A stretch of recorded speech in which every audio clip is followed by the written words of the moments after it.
այսօր միասին կպատրաստենք բալով թթու լավաշ։ Ես վերցրել եմ 7 կիլոգրամ բալ, ավելացնում եմ 1 բաժակ ջուր, որպեսզի տակը չկպչի, եւ եռացնելու ենք 10-15 րոպե։ 15 րոպեից, երբ որ արդեն ջուրը իրեն ծածկի, եռալու ընթացքում անջատելու ենք, թողնելու ենք այնքան ժամանակ մինչև սառի, հետո քամիչով պետք է անցկացնենք։ Արդեն եռում է, հիմա կանջատենք ու կթողնենք մինչև սառչելը։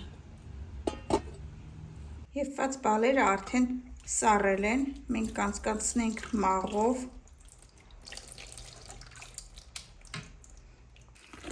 Զանգվածը խառնում ենք, տրորում ենք այնքան ժամանակ, մինչև մնա միայն կորիզները։ Կորիզները մեզ հարկավոր չեն, կորիզները թափելու ենք։ Մաղով անցկացնելուց հետո դնում ենք կրակի վրա եւ ավելացնում ենք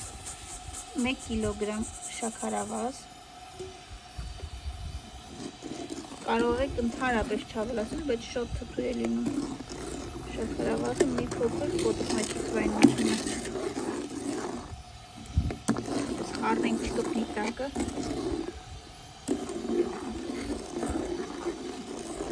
Եռալու է 20 րոպե, մի փոքր սառելուց հետո լցնելու ենք սինիների մեջ, ընթացքը ցույց կտամ։ Անջատելուց առաջ մի պտխոնց լիմոնի աղ ենք ավելացնում ու հետո անջատում ենք։ Քյապը կավաքեմ, նոր կլցնեմ սինիների մեջ։ Մի փոքր հովանալուց հետո զանգվածը լցնում ենք սինիների մեջ։ Թողնելու ենք մի 2 օր չորանա, ընթացքում ցույց կտամ ինչպես ենք առանձնացնում սինիներից։ Սինիների տակը ես ոչ մի բան չեմ դնում, ոչինչ չեմ կսում։ Թթու լավաշը արդեն պատրաստ է, 3 օր անցել է։ Ես կողքերը առանձնացնեմ, որպեսզի շուռ տան։ Կպչուն հատվածներն առանձնացնում ենք, որպեսզի շուռ տան։ 3 օր արդեն անցել է, ես շրջանակները դանակով առանձնացրել եմ ու հավաքում ենք լավաշները, այսպես պտտելով հավաքում ենք։ Լավաշները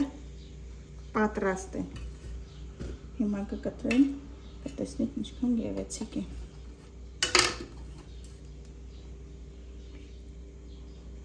Շատ գեղեցիկ է ստացվել։ Ահա եւ պատրաստ են մեր թթու լավաշները, պատրաստեք եւ համտեսեք, բարի ախորժեք։